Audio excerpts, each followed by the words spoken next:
Good evening. Welcome to the Matarango Museum. We're just very, very pleased to have all of you here tonight. And we want to welcome you and thank our sponsors for this exhibit, which is Judy Fair Spalding, Gary Charlon, State Farm Insurance and Financial Services, Paul and Chris Myers, and Gail Marie Petty from Edward Jones.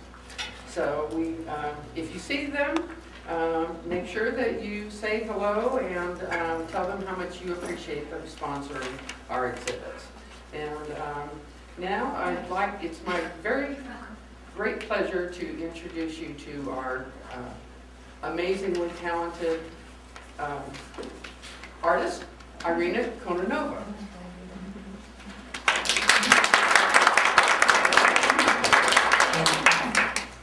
Thank you so much. And you should just be able to talk. Say hello and say Hello. There we go. All right.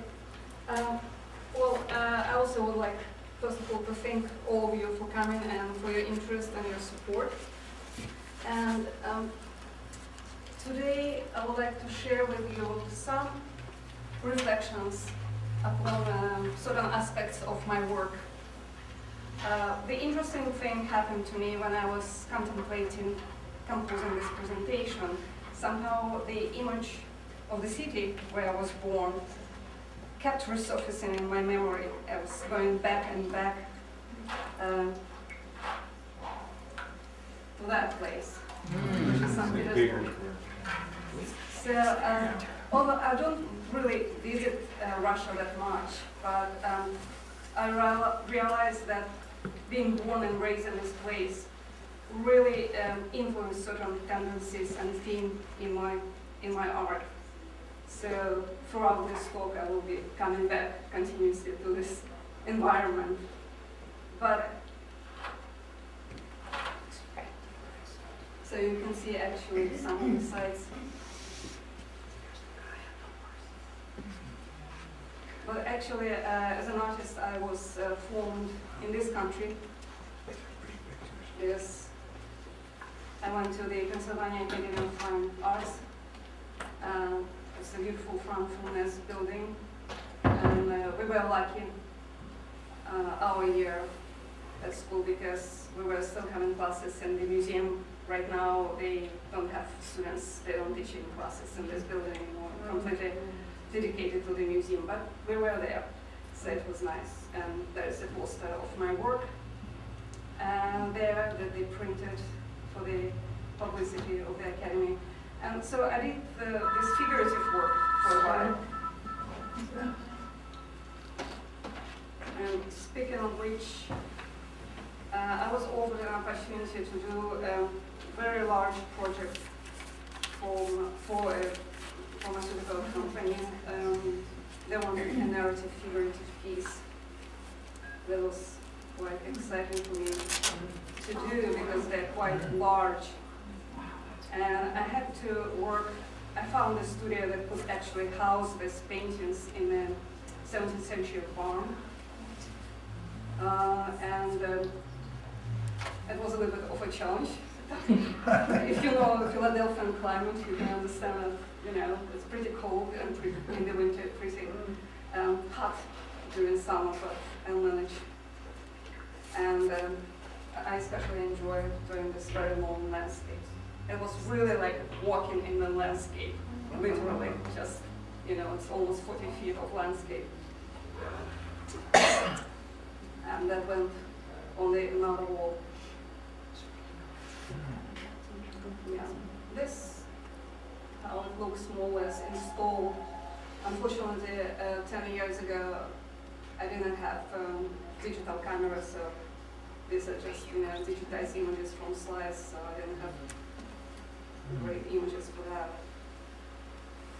And these are some details of the murals. The figures were a little bit bigger than the natural size, so about 6.5 feet, I would say, tall. And although it was a narrative piece with certain figuration, but you can see that the landscape played a crucial role in these compositions, and especially element of water. Somehow, even if you peruse my paintings before we started this conversation, you notice that water really plays a very important part in my imaginary. Which brings us back to St. Petersburg, which was and is called Venice of the North. And it's the city of 101 canals. So I was growing up completely surrounded by these images of flowing water.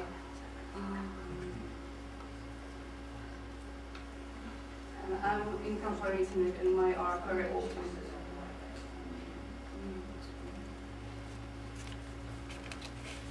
So there are a few compositions like that which just open doors or windows facing water, which looks almost like an abstract element. And this piece is water goes up, and it reflects my fascination with the abstract element in nature. And also I think maybe it is interesting to notice that I use leaks and accidental effect quite extensively in this piece. So I thought it would be appropriate, like water flows and leaks, so I let some of my colors leak and flow naturally. Of course, in my case, it was turpentine, not white water. This is another image involving, water reflections.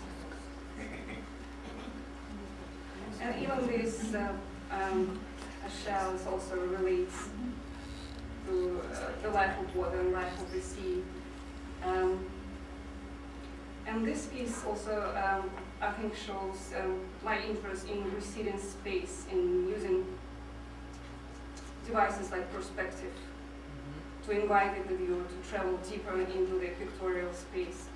In this case, there is not much usage of linear perspective, maybe just foreshortening of the size of the table, but it mostly what we call aerial perspective, or sfumato, which was introduced by Leonardo,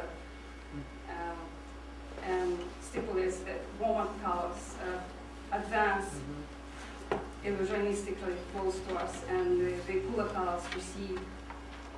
And it goes also with the application, the rougher, more textured application on the foreground makes the image come closer, and the smoother, more flowing, thinner application on the background helps the imaginary space will receive in the distance. And yeah, can we go again back to St. Petersburg? I think, this pavement of the telesquare is quite spectacular right now. It's not original design role, but throughout the architectural ensembles of St. Petersburg, you can see this extensive use of linear perspective, because the city was mostly built by Italian imported architects. They were really prizing this vanishing point perspective, and I really think that that vision really influenced my use of linear perspective. Like in this piece, for example, the planks of the wood, sort of guidelines for the viewer's eyes to keep a viewer travel deeper into the landscape. And I use this compositional device rather often.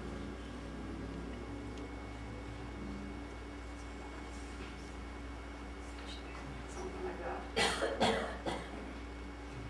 Or even in a landscape. is just a plowed field of earth, but the composition uses the same linear perspective device that hopefully invites the viewer to travel into the imaginary space, deeper into the landscapes. And in these pieces, these differences of mood. This to me a rather peaceful and serene piece like that one. And this one, I would say, had darker mood, more disturbing.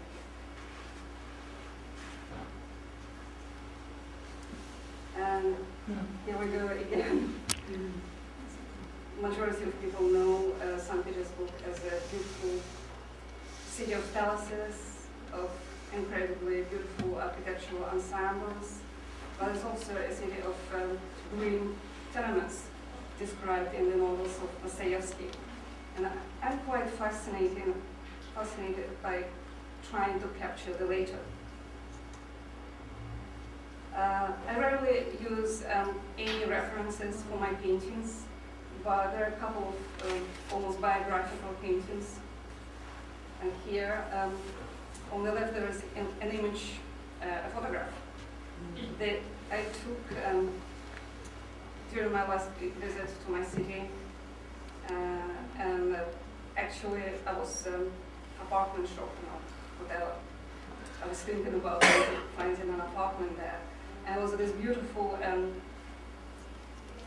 19th century building on Old Nevsky Prospect, freshly painted. And I went in, and to my surprise, I saw this incredibly burned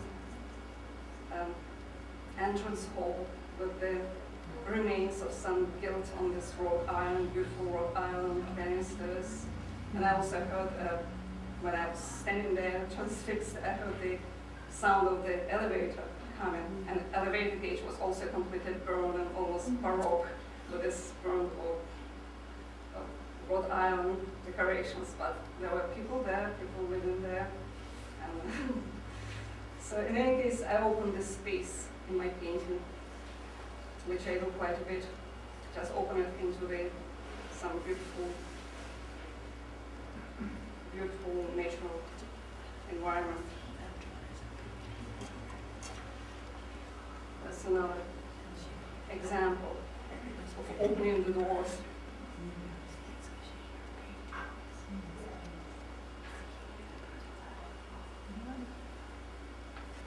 And this one. During my recent exhibit, I had very unexpected reaction to this small piece, and a couple of others. Two separate people came to me, the people who didn't know each other, but they both were in Cambodia. And they told me that these images were extremely disturbing and powerful to them because they reminded them of the Cambodian killing fields.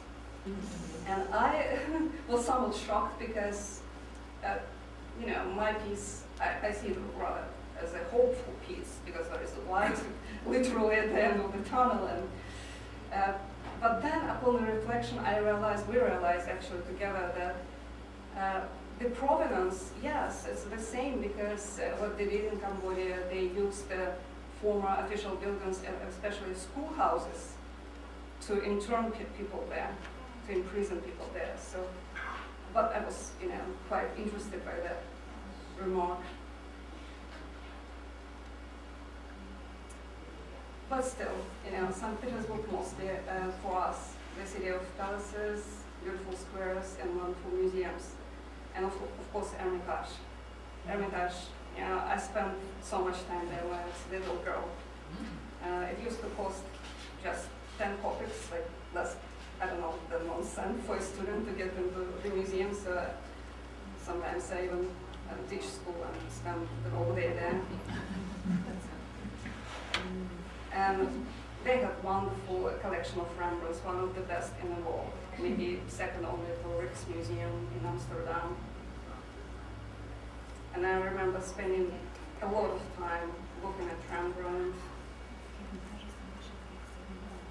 and I even didn't many times realize the subject matter was not important to me, but it was just incredible light and the colors that he used are extremely influential. This year actually is 400th birthday year for Rembrandt. So it's a big Rembrandt year in Poland. They have all kinds of wonderful shows there. And yeah, I think this piece illustrates well my my admiration for Rembrandt, or something like that.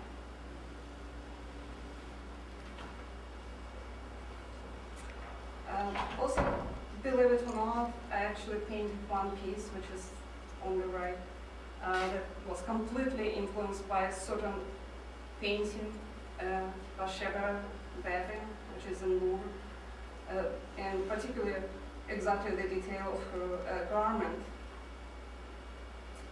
But if you look at the shape, the rounded shape, the kind of folds, I revisualize it as a sort of landscape without sky, like a real landscape.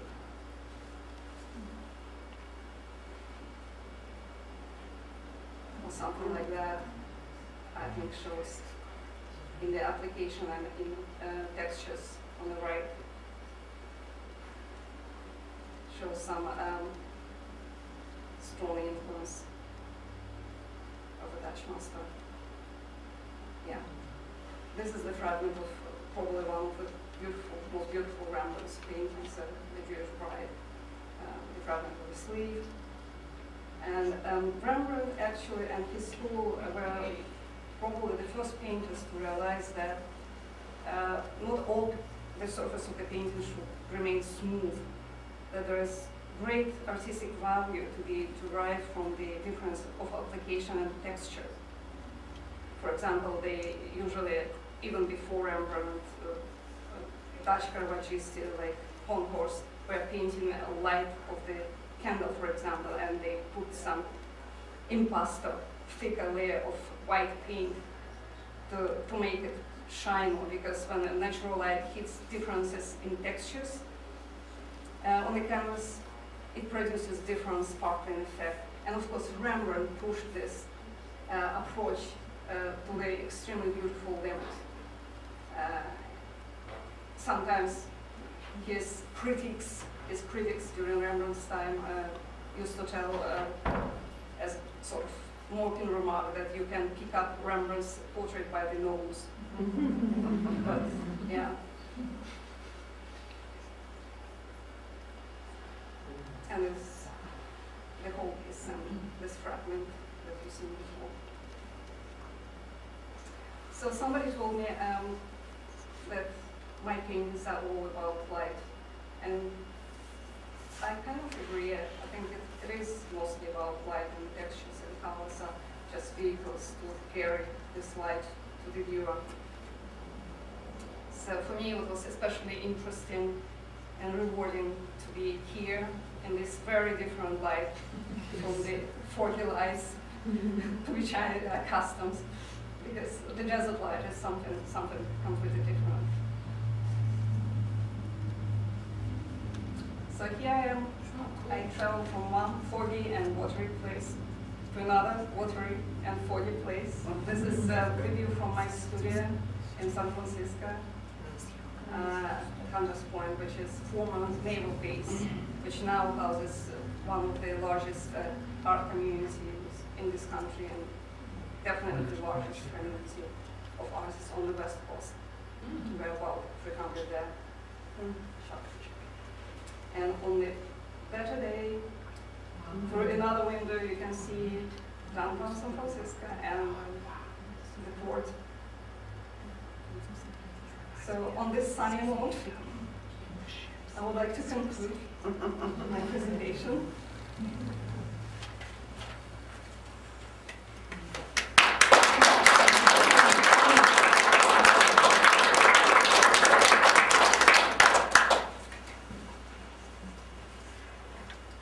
Are there any questions? I have one. What does the marble dust do in your paintings? Right. What does that add to it? Okay, people usually interested in that. Well, marble dust is sort of neutral filler that helps you to create certain textures. And it also, well, it's a little bit technical. It's not heavy, so if you like to paint in pastel and heavy applications, it makes the paint a little bit lighter. If you use the paint just straight out of the tube, it will be much heavier, more stressful for the canvas, but also it has certain translucent quality to it. It's not completely opaque like marble, you know. Marble has this kind of interesting translucent quality to it. So I quite enjoy using it. Now, how do you get the center picture of the river, the sort of texture there, is that turpentine that makes that? Just thin application. I don't think that I thin it much with turpentine. I think just it's a lot of brushwork. Just you just work it this way, very smoothly. Yes. Do you apply the wax with heat? No, it's cold wax medium. Cold wax medium, so it's not encaustic per se. It's a wax medium that you can mix again with pigments or with colors. You can thin it a little bit with turpentine. And what it does, it gives you an opportunity to create very semi-transparent, very thin vellaturas or semi-glazes that are not completely transparent but kind of like veins. That's very interesting. I like textures, and it's one of the very nice textures.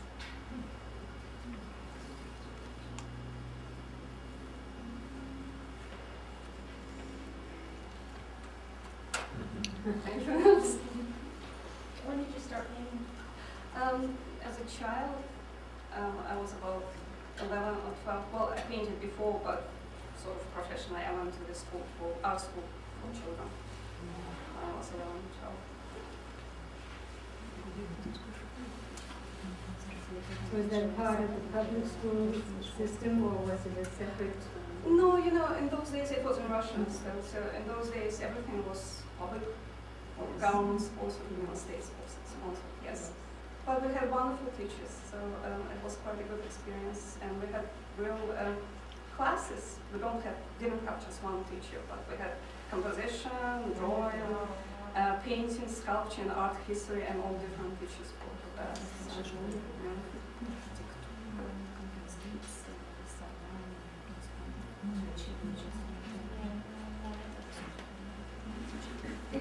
So you get all that marble stuff. You know, it's actually, you can actually order it from art supply stores. For example, Daniel Smith, there is some. Or you can even buy it from Utrecht, but I use Daniel Smith. It's just, it comes in a bag, it doesn't look like marble, it's just very fine white powder.